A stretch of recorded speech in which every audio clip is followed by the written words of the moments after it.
I'm Nicole Lappin, the only financial expert you don't need a dictionary to understand. It's time for some money rehab.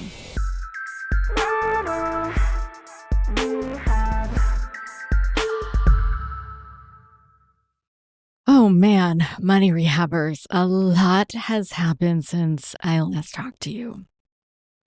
Oh my gosh, I'm already crying. I said I wasn't going to. I haven't even started talking. Okay, so last time I spoke to you, I was 9 months, like 10 months pregnant, wrapping my head around a sort of kind of maternity leave. Since then, I did have my baby, a girl. She is beautiful and healthy. And I knew this was going to be a big period of transition and change in my life. I just did not know the extent of it because 2 weeks after we brought home our baby girl, we lost our home. Our house burned down in the LA fires in the Palisades. I thought, naively, I guess, in retrospect, that I'm pretty calm in a crisis. I've learned to catch many a curveball in a way that you only really can with practice. I mean, this wasn't my first disaster. It was not my first metaphorical fire, at least. But this was nothing like I have ever experienced before. The evacuation for us wasn't what it sounded like on TV. We didn't have orderly instructions about what to do. We literally saw the fire from the rooftop of our home and we left as soon as we could. When we evacuated, we left with nothing. Literally the clothes on our backs and our baby in our arms. I grabbed her, not even thinking to pack a bag. I know that sounds crazy.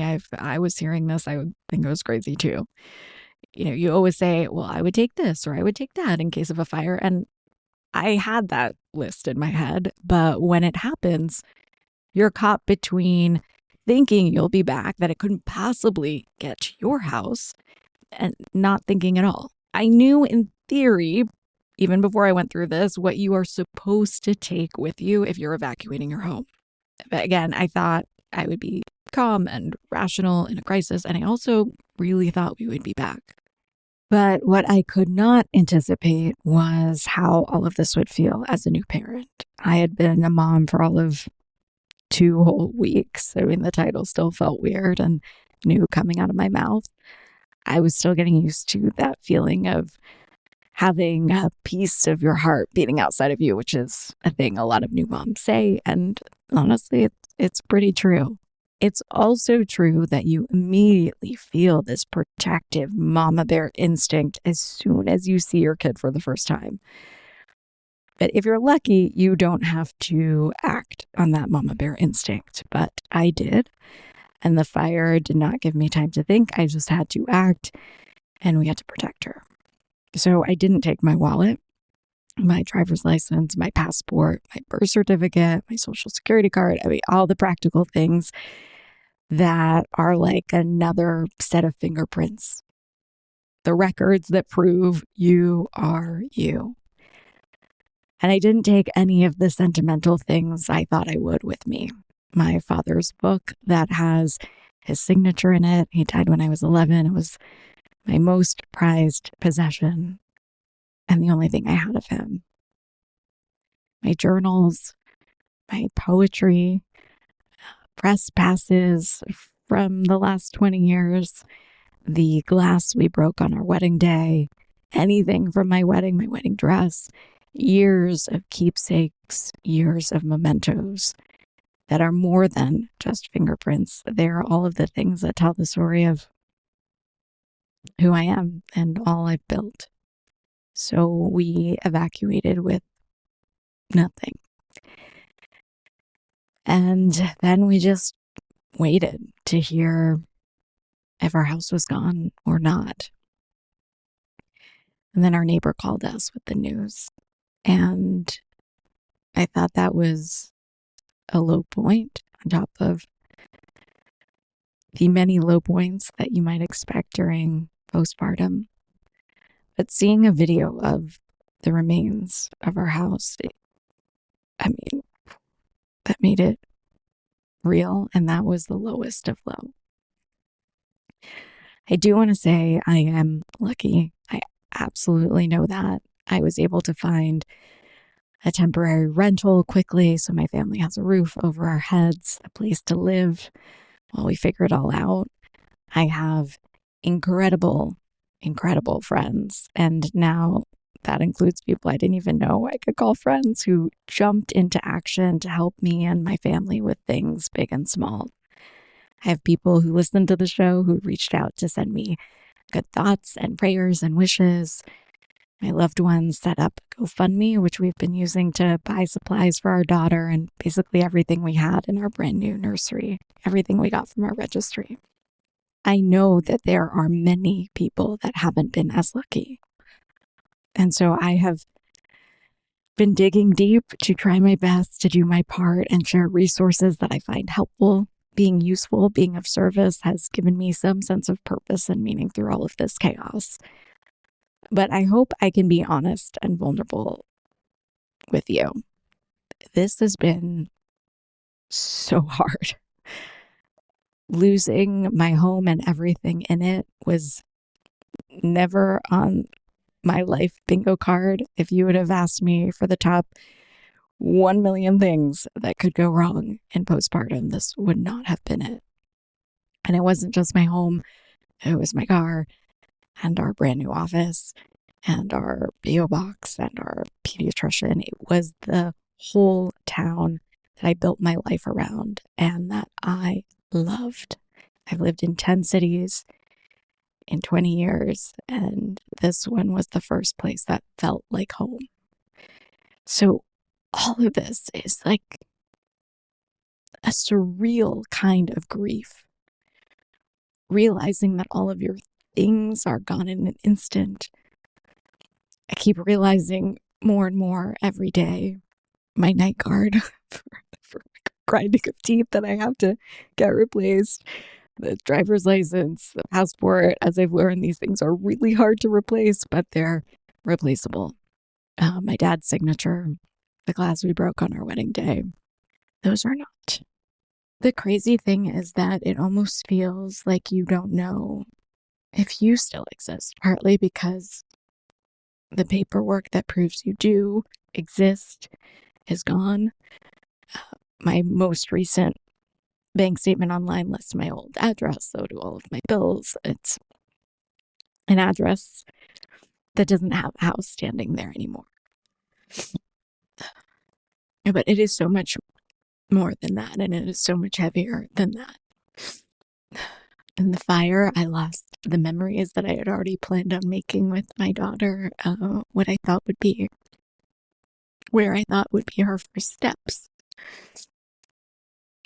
her first birthday, tucking her into her toddler bed that we kept the extension for in the attic when she was big enough. So in all of this, you lose the future that you had planned and also your past. All of those irreplaceable things I mentioned. The poetry, the book, the treasures from our wedding.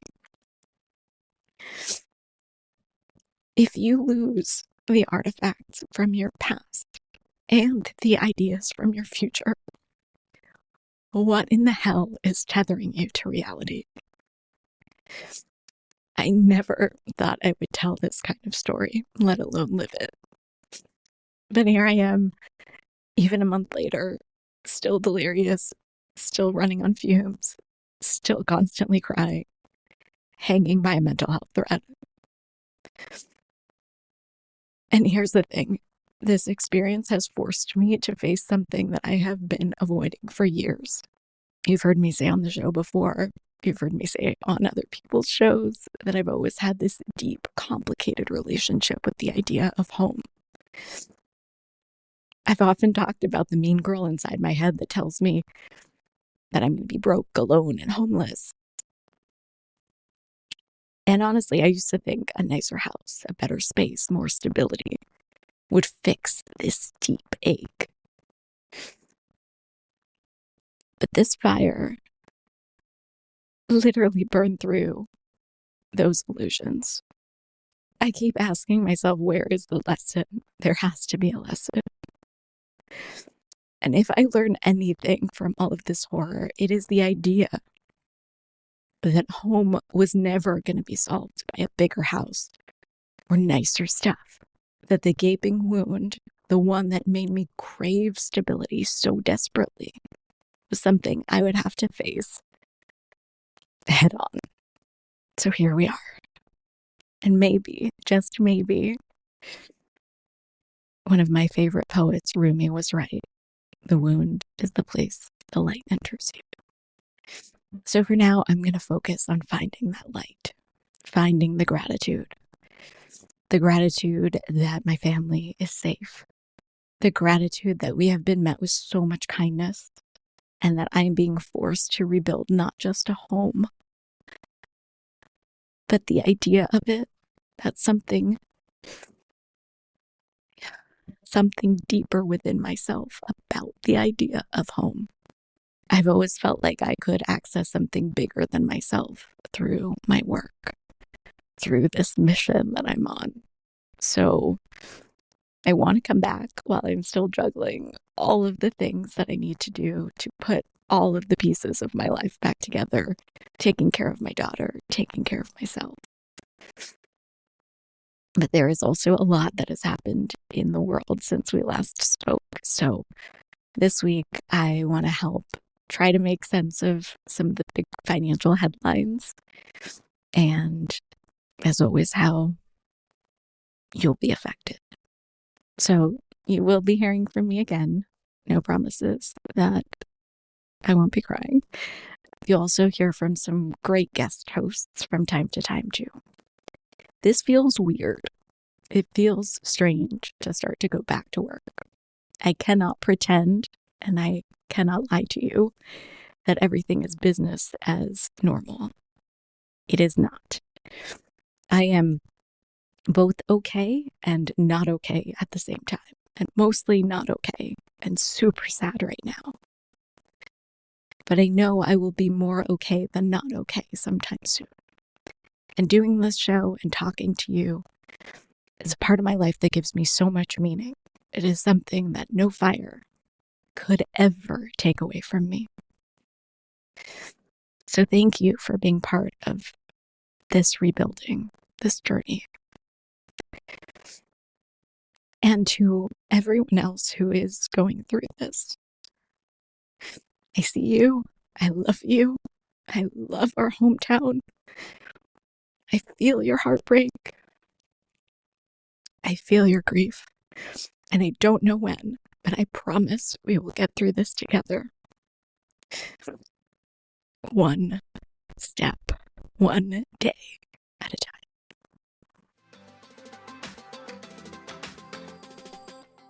Money Rehab is a production of Money News Network. I'm your host, Nicole Lappin. Money Rehab's executive producer is Morgan Lavoie. Our researcher is Emily Holmes. Do you need some money rehab? And let's be honest, we all do. So email us your money questions, moneyrehab@moneynewsnetwork.com, to potentially have your questions answered on the show or even have a one-on-one intervention with me. And follow us on Instagram @moneynews and TikTok @moneynewsnetwork for exclusive video content. And lastly, thank you. No, seriously, thank you. Thank you for listening and for investing in yourself, which is the most important investment you can make.